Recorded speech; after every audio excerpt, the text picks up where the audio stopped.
The following content is provided under a Creative Commons license. Your support will help MIT OpenCourseware continue to offer high-quality educational resources for free. To make a donation or view additional materials from hundreds of MIT courses, visit MIT OpenCourseware at ocw.mit.edu. Well, the goal is to introduce the students for the first time to physics. That's to say, calculus-based physics. Many students have already had some of that in high school, but many have not. And 801, the first course of physics, covers Newtonian mechanics. That's at the heart of the course. Depending upon the lecturer, we also cover fluid mechanics a little, and we cover a little of the kinetic gas theory. Well, this course is a General Institute requirement. You either have to take this course or you have to take one that is slightly higher level, which we call 801-2. We evaluate the students through traditional exams.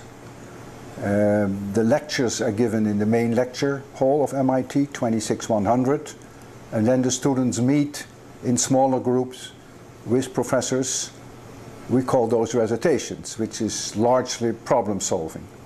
I would like to think that every lecture is an event. And where possible, I go outside the standard curriculum. I talk about neutron stars, I talk about black holes, I talk about Big Bang cosmology. In a very natural way, do I introduce musical instruments. I talk about supernova explosions.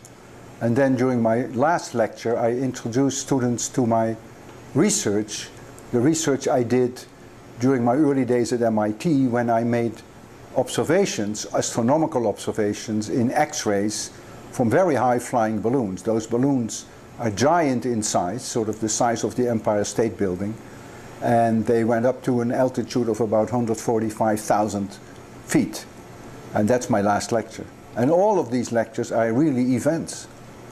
Well, the course material on OCW, on my lectures, in addition to being the standard material that you expect from Newtonian mechanics, from fluid mechanics, and from kinetic gas theory, as I mentioned earlier, I try where possible to go a little bit beyond that and to make them see through the equations. And by doing that, I make them aware of the environment of neutron stars, of black holes, of supernovae explosions, of musical instruments. I only do that where it comes natural.